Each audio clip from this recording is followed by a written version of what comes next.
Hello guys, welcome back to my YouTube channel. आज बहुत दिनों बाद मैं वीडियो बना रही हूँ। कुछ काम में व्यस्त हो गई थी, इस कारण मैं वीडियो अपलोड नहीं कर पाई। तो आज मैं आपको बच्चों की जो सामान्य संबंधों की पहचान होती है, जो हमारा टॉपिक है, उसको डिस्कस करूँगी। Identifying common relations. जैसे कि जब बच्चे 3-4 वर्ष के होते हैं तो वो ऐसी वस्तुओं का संग्रह उन्हें जब दिया जाता है जिसमें से 2 एक जैसी हो, समान हो, और शेष अलग अलग हो, असमान, तो इस उम्र के जो बच्चे होते हैं उनमें से समान जोड़ों को खोज सकते हैं। ठीक है। उसी तरह एक संग्रहण जिसमें एक वस्तु के अलावा अन्य सभी वस्तुएं समान हो तो वे अलग वस्तु को भी पता लगा सकते हैं। और वस्तुओं को मिलाने यानी मैचिंग की योग्यता भी होती है। और साधारण सी क्रिया को आयोजित कर वस्तुओं को मिलाने की योग्यता का आप पता लगा सकते हैं। ठीक है। यहाँ पे दिया गया है जैसे कि समान और भिन्न में अंतर कर सकते हैं जो बच्चे होते हैं, और इन दोनों संकल्पनाओं से परिचित हो सकते हैं। सामान्य और भिन्न वस्तुओं में अंतर करने की योग्यता अधिकांश संज्ञानात्मक कौशलों का आधार होता है। बच्चों का जब कॉग्निशन का स्किल डेवलपमेंट हो जाता है तो वे जो होता है वस्तुओं में समान और अलग 2 वस्तुओं में अंतर कर सकते हैं कि ये 2 वस्तुएं समान हैं और ये 2 वस्तुएं ये अलग हैं। साक्षरता के लिए भी यही एक महत्वपूर्ण कौशल है। ऐसे अक्षर जो कि समान दिखते हैं जैसे म और भ, द और ढ, ज और ज आदि, इनमें अंतर कर पाने की योग्यता बालक में भी होनी चाहिए। समान और भिन्न की यह मूलभूत संकल्पनाएं विभेदीकरण की एक और अग्रसित करती है। समानता और विभिन्नता की संकल्पनाओं को जानने में बालिका के लिए यही योग्यता सहायक होती है। ठीक है। सालापूर्ण बच्चे उन 2 वस्तुओं को जो एक जैसी नहीं है किंतु फिर भी उनमें संबंधता और पहचान कर सकते हैं। योग्यता को सामान्य संबंधों को पहचानने आइडेंटिफाइंग कॉमन रिलेशंस की योग्यता कहा जाता है। वस्तुओं को मिलाने की योग्यता से भिन्न है क्योंकि मिलाने में समान जोड़ों को ढूंढना शामिल है, जबकि सामान्य संबंधों में वे जोड़े आते हैं जो असमान होने के बावजूद भी वे जोड़े कहलाते हैं क्योंकि उनमें कोई ना कोई पहलू समान होता है। जैसे ठंडा गर्म विपरीत भी हो सकते हैं, और वे वस्तुएं भी हो सकती हैं जो इकट्ठी प्रयुक्त हो सकती हैं, जैसे जूते और मोजे, कंघी और बाल, फूल और फूलदान। ठीक है। इन बादल और वर्षा, सूरज और दिन, ये सारी भी चीज़ें हो सकती हैं।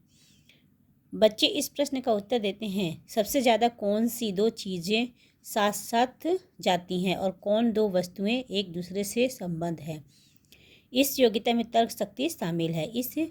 यह योग्यता सालापूर्ण वर्षों में विकसित हो जाती है बच्चों के अंदर। अब हमारा है सामान्य संबंधों के आधार पर वस्तुओं के जोड़े बनाना सीखना। जैसे बालिका जो एकाकी संगति, एक संगति, 1-to-1 कॉरेस्पॉन्डेंस के बारे में भी बात कर सकती है, जो कि बाद में गणितीय समझ के लिए अनिवार्य है। बाद की अवस्थाओं में और अधिक जटिल सदृश्यमूलक वस्तुओं को समझने का आधार भी यही योग्यता है। जैसे चाकू सब्जी के लिए है और कुल्हाड़ी जिस चीज़ के लिए है उस चीज़ के लिए। ठीक है। चीज़ों के बीच संबंधता देखना एक मूल आधार है जिसके द्वारा हम दुनिया की जटिलता को समझ पाते हैं। एक बार जब बच्चे जोड़ों में सामान्य संबंध देखने लगते हैं, वे समझने लगते हैं कि वस्तुओं को संबंध है। ठीक है। और अनेक तरीके हैं, अर्थात जोड़े कई प्रकार के होते हैं, जैसे विपरीत कारण और परिणाम वाले आदि। अब क्या है संरक्षण, कंजर्वेशन। दूसरी संज्ञानात्मक योग्यता संरक्षण की योग्यता के बारे में पियाजे ने बहुत ही रोचक प्रयोग किया है। उन्होंने पाया कि जो कंजर्वेशन कर पाने की योग्यता होती है उम्र के साथ साथ ही विकसित होती है। संरक्षण से अभिप्राय यह है कि यह समझना कि किसी वस्तु की मात्रा वही रहती है चाहे उसका आकार बदल दिया जाए या उसे एक बर्तन से दूसरे बर्तन में डाल दिया जाए, कि उस वस्तु में कुछ मात्रा और जोड़ी या घटाई न जाए। कंजर्वेशन का क्या मतलब होता है कि जब बच्चों में ये जो धारणा होती है वो धीरे धीरे विकसित होती है। इस पे जो पियाजे उन्होंने किया है, ठीक है, प्रयोग। तो जैसे कि है कि अगर किसी वस्तु का आकार बदल दें तो जो उसमें सामान रखा है वो उतना ही रहेगा। आकार बदलने से उस वस्तु में रखा हुआ जो सामान होगा वो ना घटेगा ना ही बढ़ेगा। या एक बर्तन से दूसरे बर्तन में भी उसे डाल दिया जाए तो उसके मात्रा में कोई कमी नहीं आएगी। अब जैसे यहाँ पे पियाजे ने एक प्रयोग किया है, ठीक है। पदार्थों के संरक्षण पर किए गए प्रयोग के आधार में से एक उत्कृष्ट प्रयोग इस प्रकार है। बच्चों को मिट्टी का एक ढेला दिया और उनसे बिल्कुल वैसा ही दूसरा ढेला बनाने को कहा। फिर उन्होंने बच्चों से पूछा कि दोनों ढेलों की मिट्टी क्या बराबर है, तो सभी बच्चे सहमत थे कि मिट्टी की मात्रा दोनों में एक ही जितनी है, ठीक है। पहले उन्होंने बनाया, फिर बच्चों को दिया और बोला कि आप भी बनाओ। तो जब बच्चों ने सेम बना दिया तो बोला कि सेम जो क्वांटिटी है मिट्टी की वो दोनों बराबर, तो बच्चों ने बोला कि हाँ दोनों में बराबर है। फिर उन्होंने बच्चों के सामने ही मिट्टी की एक ढेले को पिचका कर खींचा, यानी सीधा समतल कर दिया। और अब उन्होंने बच्चों से उस चिपके हुए ढेले की तरफ इशारा करके पूछा, क्या अब भी इसमें मिट्टी की मात्रा उतनी ही है जितनी कि दूसरे ढेले में, या किसी में कम या किसी में ज़्यादा। तो जो बच्चे थे वो सोचते हैं कि मिट्टी के दोनों टुकड़ों में से एक का आकार बदल दिया जाए तो मिट्टी की मात्रा भी परिवर्तित हो जाती है। तो जब बच्चों से पूछा गया पिचका करके, तो बच्चों के दिमाग में क्या आया कि जब इसका आकार हमने बदल दिया तो जो मिट्टी की मात्रा थी वो बदल गई, ठीक है। अर्थात बच्चे समझते हैं कि दोनों ढेलों की मिट्टी भी मात्रा में अलग अलग है। तो इसका मतलब ये है कि जो ये बच्चे होते हैं 3 से 4 वर्ष के, उन्हें संरक्षण करने की जो प्री ऑपरेशनल पीरियड है सेंसरी मोटर के बाद दूसरा अवस्था होती है, उसमें संरक्षण की कंजर्वेशन की जो धारणा होती है वो विकसित नहीं हो पाती है, ठीक है।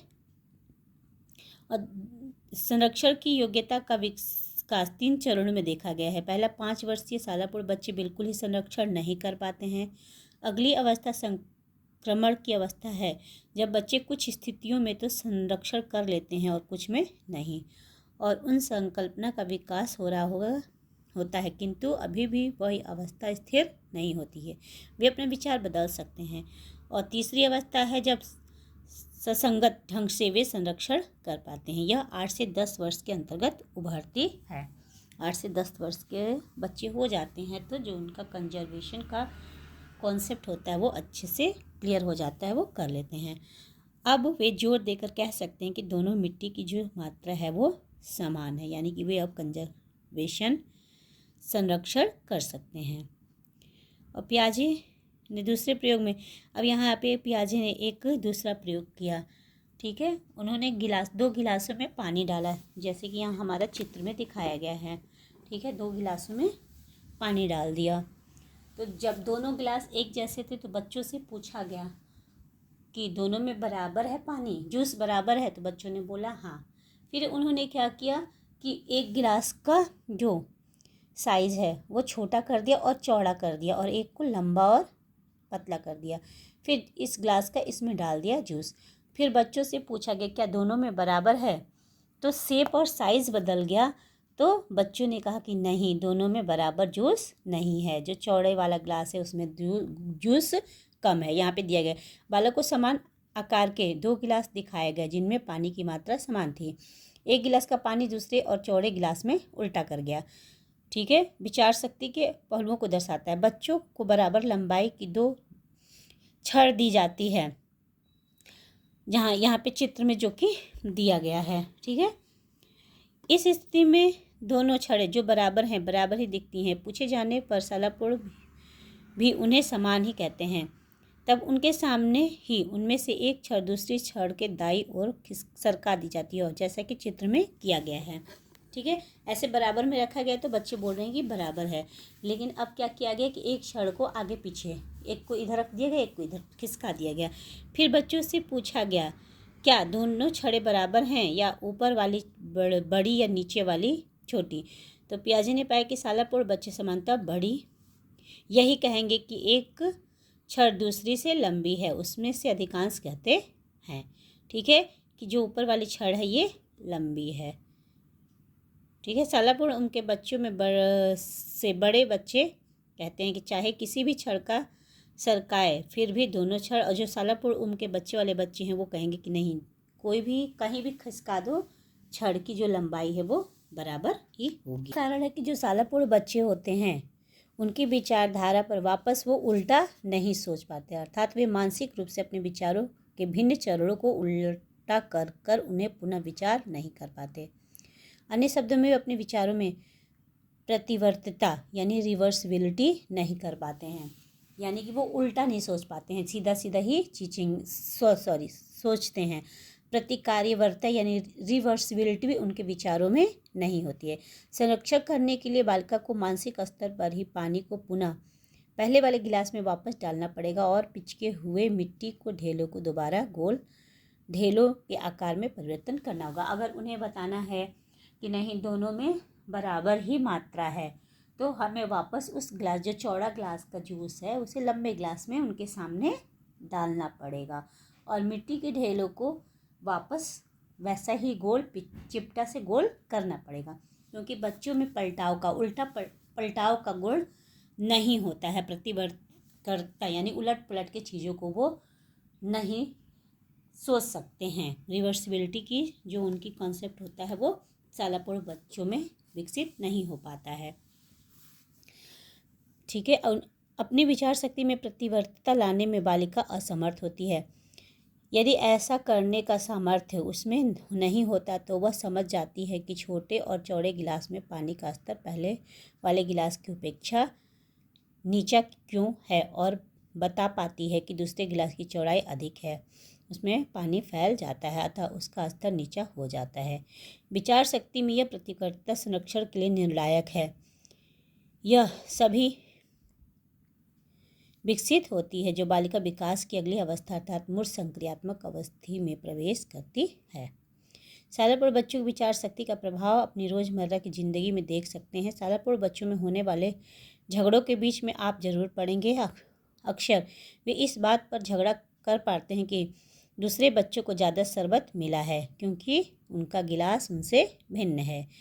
अब आपने दोनों बिल्कुल बराबर मात्रा में ही दिया है, लेकिन गिलास की जो आकार है, भिन्नता के कारण बच्चे झगड़ा करने लगते हैं कि नहीं, जो चौड़ा वाला लंबा वाला गिलास है उसमें जूस ज़्यादा है और मेरे वाले में जूस कम है। ठीक है। संरक्षण नहीं कर पाने का कारण है कि संरक्षक के प्रति वे अहम केंद्रित होते हैं, यानी ईगोसेंट्रिज्म होता है उनके अंदर। वे एक ही वस्तु या घटना की ओर और उसकी एक ही आकर्षक विशेषताओं की ओर ध्यान केंद्रित करते हैं और अन्य सभी पक्षों की उपेक्षा करते हैं। अर्थात सालापुर बच्चों का एक समय में एक ही वस्तु की विभिन्न विशेषताओं या विभिन्न दृष्टिकोणों पर अपना ध्यान केंद्रित नहीं कर सकते। ठीक है। एक ही पहलू पर केंद्रित हो जाने वाली उनकी मानसिक प्रवृत्ति का संबंध उनके प्रत्याक्षीकरण के दौरान एक ही पहलू को प्रधान रूप से देखने के समान है। जो सालापुर बच्चे जो देखते हैं उनकी प्रधानता भी उनकी विचार शक्ति में पाई जाती है। यही प्रधानता कभी कभी उन्हें तर्कसंगत रूप से सोचने से रोकती है। ठीक है। वह आपकी इस बात से सहमत हो जाएंगे कि दोनों मिट्टी के ढेलों में से एक को चपटा किया जाने से पहले दोनों ढेलों में ही मिट्टी की मात्रा समान थी, न तो उनमें और मिट्टी डाली गई और न ही निकाली गई, तथा उनका विश्वास यही रहता है कि एक दूसरे की उपेक्षा ज़्यादा मिट्टी है क्योंकि उन्हें देखने में वे एक ही से प्रतीत होते हैं। तो आज का हमारा ये टॉपिक है जो यहीं पे ख़त्म होता है। अगले वीडियो में नेक्स्ट टॉपिक डिस्कस करेंगे।